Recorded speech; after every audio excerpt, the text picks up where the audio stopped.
I'm here at the Great American Nightmare with Andrew WK. Thank you so much for joining me.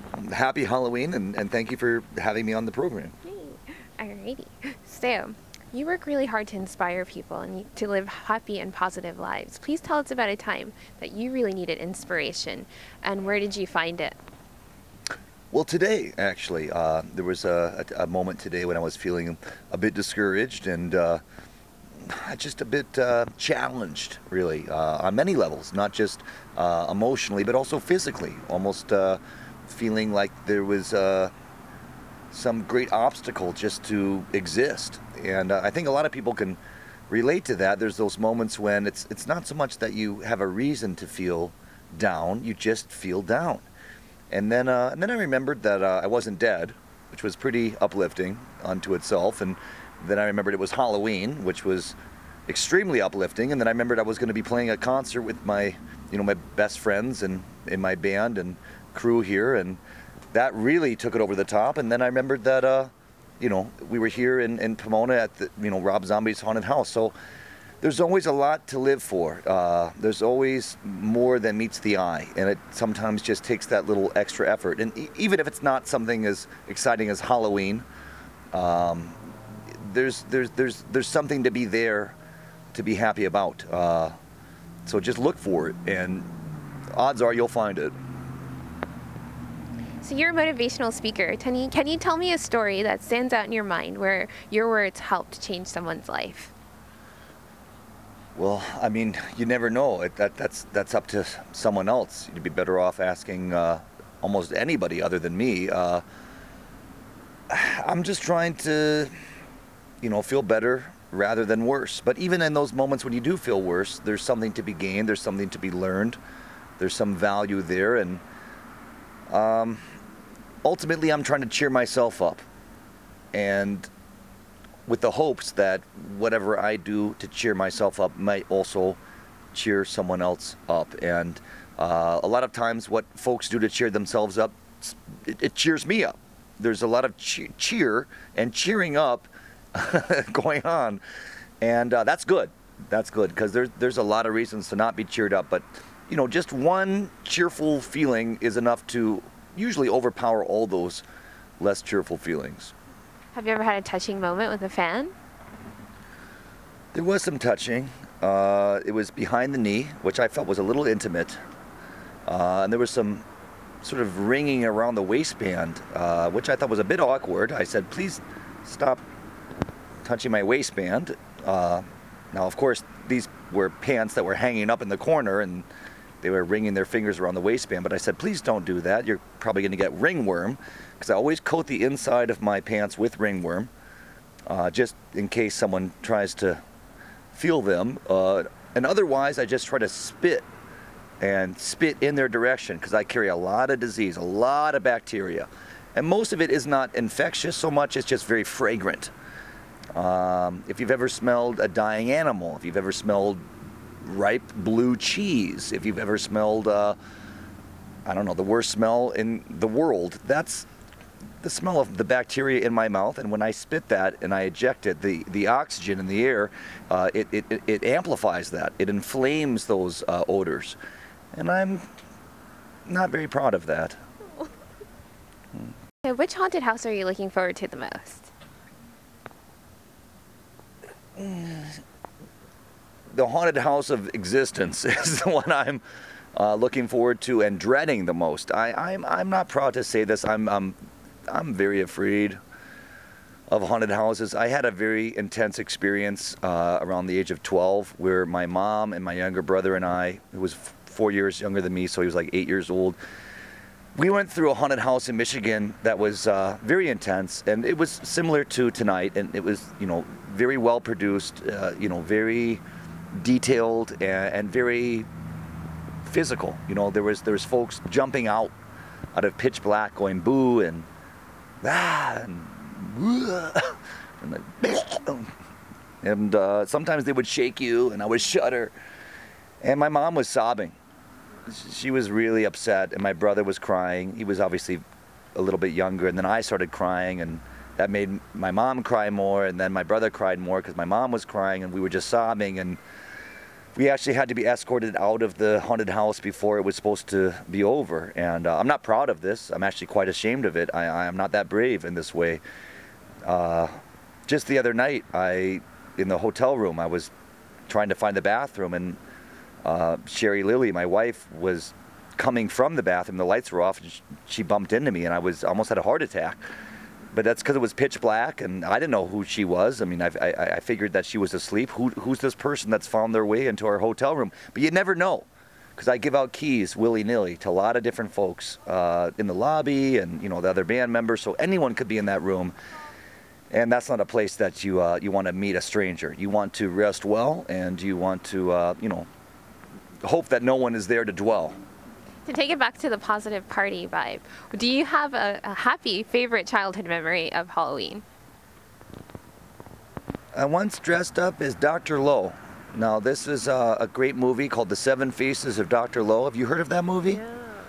Well, you can look it up. It's a classic film at this point. It was about a Chinese gentleman who came into a small town, I believe during almost the Old West period of the United States, and set up a sort of a fun house. It was like a small circus, and there was many different displays, and there was sort of these 7 different characters, but he actually played all of them.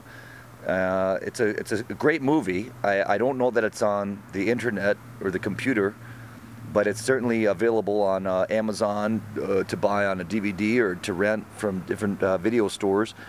The Seven Faces of Dr. Lowe. And that's one of the Halloween costumes that I portrayed around, I don't know, probably I was 9 or 10 or something like that. Or a kimono. Oh, nice. And a Fu Manchu. So you're quoted as saying that you learned a lot from the TV series My Little Ponies, Friendship is Magic, and you're a brony. If you could star in your own My Little Pony episode, what kind of obstacles would you incur, and how would you overcome them using your positive party outlook? Well, I mean, for a human, there's certain obstacles, but for a pony, there are different obstacles. I think hedges. Hedges are probably for me, imagining myself as that pony and trying to embody the mindset of this creature, this small beast. I would imagine hedges would be pretty formidable. I would just munch.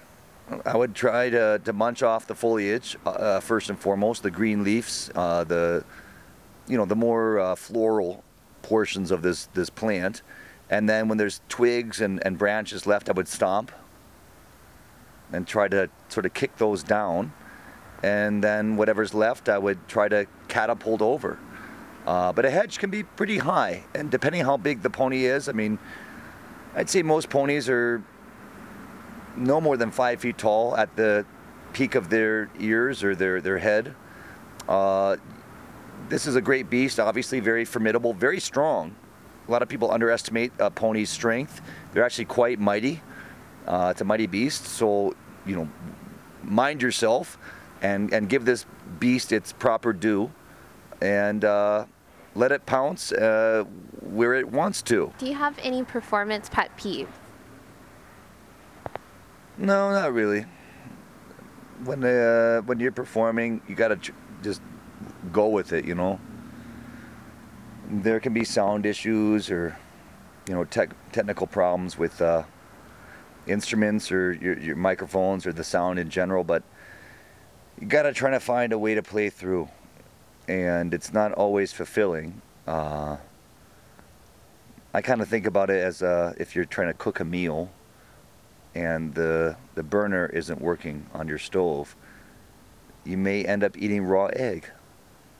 Now, that could be a nightmare for some folks, and there's probably a way to make that a gourmet meal. But you got to just roll with it and make the most of it, and just you don't ever walk off the stage because of that. That's the main thing. You got to play. Do you remember the first live show that you attended, and how has that affected your live performance? I do remember it very well. I had a few very primal concert experiences, and one of which was Lollapalooza in 1993, and Rage Against the Machine was actually playing. I think it was Primus and Rage Against the Machine and Arrested Development, among other great groups like Porno for Pyros. And I remember Rage Against the Machine, the guitar player was giving the finger to the audience, I guess saying fuck you to all the audience. And that made a big impression on me. I still haven't really figured out exactly what he meant by doing that. I wasn't sure if he meant that to the festival itself, or to me or the other folks that came to see his band, or even just the idea of performing it at all. I mean, who knows what he was doing, but I remember feeling like I would never do that to anyone that came to see me. And I'm a big fan of that band, so that was very upsetting. I was quite distressed by that. Do you have a creepy tour story? Yes, there was one time I was touring in Winnipeg, Canada, and this is one of the more legendary cities in Canada, in Ontario, and it's famous for being haunted. There's a hotel there called the Marlborough Hotel that my friend Alistair X, his name is Alistair X, and we checked in there, and everything seemed very strange, and it's probably like a 2-hour story to really go into it, but to sum it up, I felt very strange, he felt very strange, there was some strange feeling in the air, and in the morning we woke up and we said we can't stay here anymore, we have to move to a different hotel. And we checked out, and as we were checking out, my friend Alistair said, well, maybe it's a haunted hotel, and he was kind of joking. We got to the new hotel, and we told the guy at the check-in where we had been staying, and he said, oh yeah, that's one of the most famous haunted hotels in North America, and it turns out it is. And that was the first time I really, truly felt that feeling of something being, off. It wasn't a bad feeling, it was just extremely strange. So you're a very busy man. You have so many ventures. What are you currently involved in? What does your future hold? I don't know what the future holds. I'm tonight going to play our show here at the Great American Nightmare, and very thankful to be, anywhere on Halloween. This is the first actual full concert show I've ever played in my career on Halloween night. And very thankful to Rob Zombie and to Kevin Lyman and the Warped Tour and everyone who's helped to make this possible. And beyond tonight, we'll see what happens. I mean, there's really it's unlimited. There's just pure horizons of possibility. Because you wear so many hats, I think that there's like a legend, an urban legend about you not being you. Which Andrew WK are you?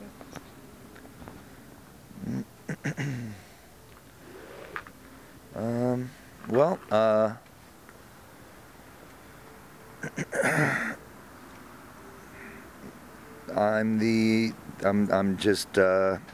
am Andrew WK, for tonight. Especially on Halloween, this is who I am. But thank you for asking about that. Yeah, I know. I'm sorry about that. Oh, no, there's nothing to be sorry about. It's just you're so busy. I think people don't think that you can accomplish as much as you have. You've accomplished quite a lot for musicians. That's true. That is how we've been able to do it. It's a group effort, and there's a lot of folks that are making this possible. And I'm one of many that are teaming up and chipping in to do any of this. And of course, I'm very thankful to my band and to my whole team and everybody else. I'm not the instigator here. I'm just the enforcer. How important is it for musicians to have someone, a team behind them? And how important is it for musicians to branch out into other venues like you have at Santos Party House, doing Destroy, Build, Destroy? Does that take away from being a musician, or does that add to it? Well, my dream was never necessarily to be a musician. I kind of thought that was a more primal aspect of being a person. Mm-hmm. Kind of like learning how to read or ride a bike. You could learn how to play some kind of instrument or sing or whatever. It wasn't. I never thought of it as a skill that you would offer to other people necessarily. It was more to just fulfill your own pleasure. And What? No, sure. Well, no, you gotta be quiet. We're in the middle of an interview over here. He's in the middle of an interview. You gotta be quiet. All right, so, all right, come take the picture. Hurry up. Hurry up. Hurry the fuck up. He's in the middle of a fucking interview, you fucking dumbass. When you're gonna come over here, don't freak me out. I swear to fucking Christ. Take a quick picture of him. Use these lights here. ow, my hip! Use these. My hip! Hurry up, take the picture. You bruised my hip. Do you understand? You bruised my hip. Who? Oh, hi. I didn't see you there. Okay. Hurry up. My hip. Take A floating rib.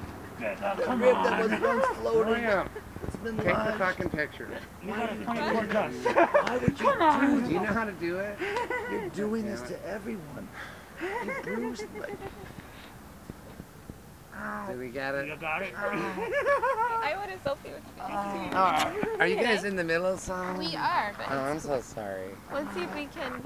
How are you hiding? He's so sad. You wanted... I He want it with hates all of me. you guys. Oh, with Yeah, me come too? on. Of Yeah, of course, course. yeah. Two I mean, Andrews, here there. You're the fucking star of the show. You're the star of the show, Andrew WK. That growl's the scariest thing I've heard all No, it's Halloween. not. It's like, Silly goose.